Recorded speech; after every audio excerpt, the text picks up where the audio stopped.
everyone, it's Christina with Kuthar Crafts. Today I'm going to show you guys how to make a simple hand bow. I'm going to be using a 4-inch ribbon as a backer, then a standard 2.5 inch, an 1.5 inches, and then I'm going to be using the 5/8 in the center. This year for Christmas, some of the things that we are trending is black and white. Black and white's been very popular, so I thought I would show you guys how to make a fun bow that you can use as a timeless piece. So we're going to start with our 4-inch ribbon. I'm going to move these guys out of the way. Now I did pick a pipe cleaner to tie it, but you can use zip tie, wire, whatever you're feeling led to tie with.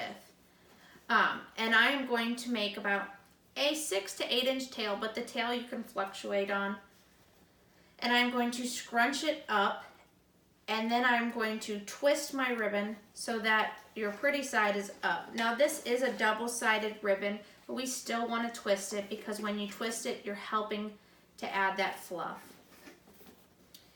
And then I'm going to make a loop and come back to my twist. And that is where you'll have your variance, depending on how big or small you would like your bow. Now I'm going to scrunch it up again and twist it. And then I'm going to use that same loop. Now this time when I come back to my hand, I am not going to twist it. Instead, I'm going to cut it.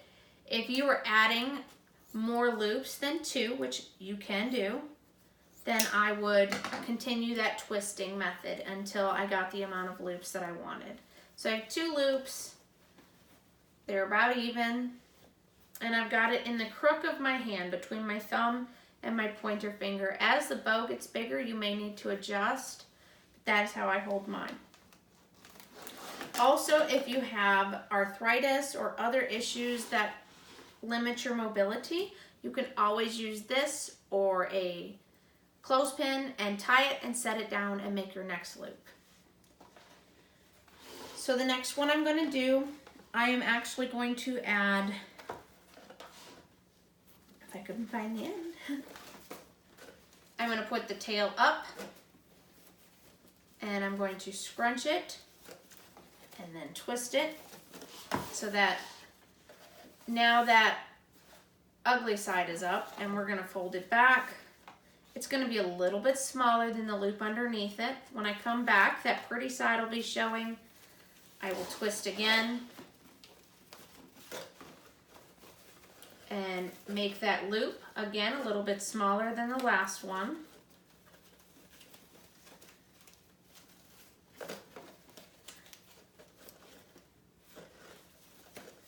And then I'm going to check them to see if they're about the same size. This one I want to add 4 loops to. So I'm doing that same twist, and I'm trying to make the loops a little bit about the same size. It is a hand bow, so there's some variance to it. And one more time. Again, this time I am not going to do the twist because I'm going to cut it. So I have my 4 loops. They're a little bit smaller. They're about the same size each.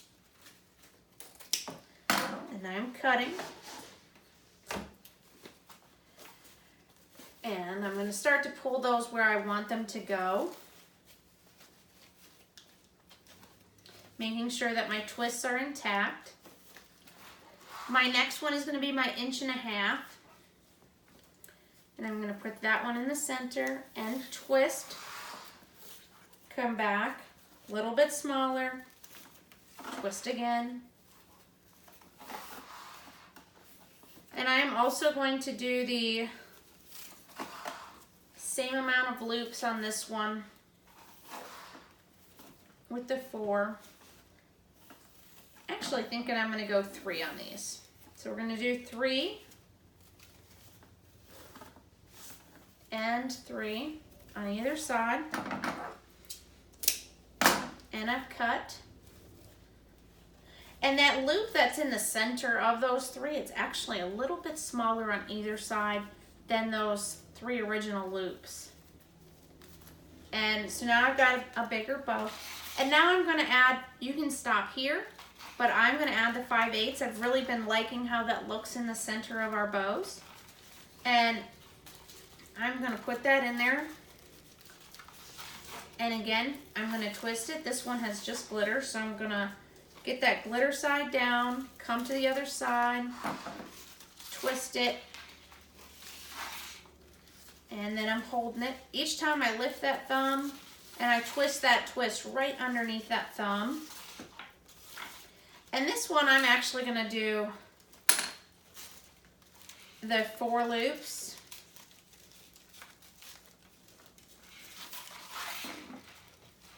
I got a kink in that. There we go. Now I've accomplished my 4 loops, but I want to add a little loop in the center that gives it a spacer. So I am going to twist it so that that unfinished side is up. And I'm going to make a loop around my thumb. So I'm coming up and over and around. And then I'm going to twist it again so that that pretty side is underneath my thumb. And then cut. Now, I have a pipe cleaner. I'm going to check these loops. I've got one that has gone a little rogue on me. It's a little bit bigger, which is fine. And ta-da. There we go. We've got it.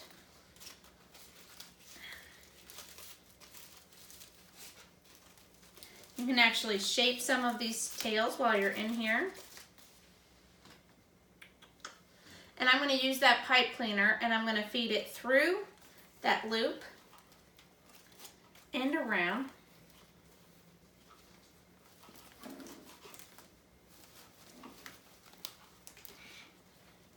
And you want to pull this as tight as you can. I think for hand bows, the pipe cleaner is easiest for me to grab and get the tightness that I'm looking for.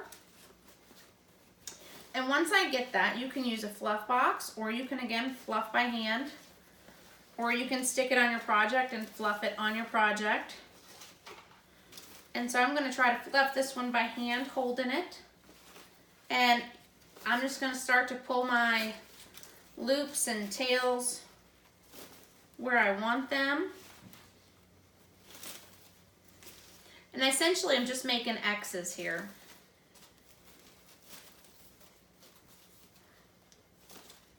And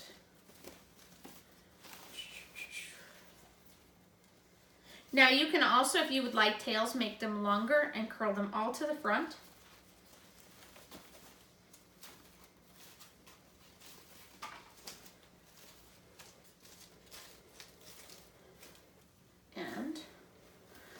Once you get it how you would like it to look, then you'll want to come in and either dovetail or slant cut your tails. So I'm going to slant cut them because I'm going to be curling them.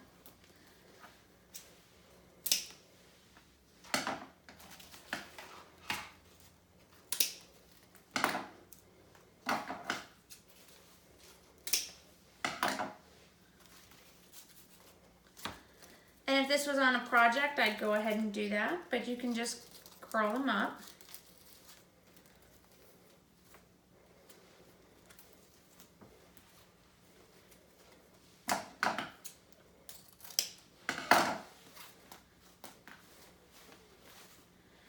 And we're going to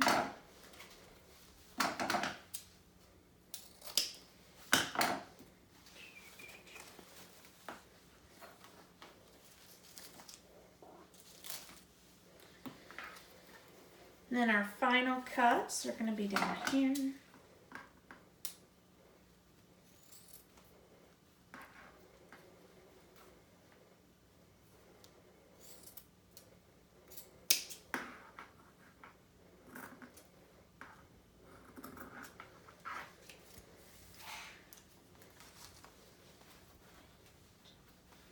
And last but not least,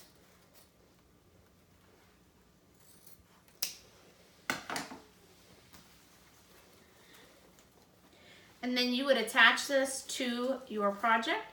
You could also trim off some more if you needed to, or you could leave it as is, and you could even sell this as is. And that would be your standard handmade bow. Thanks for watching, guys.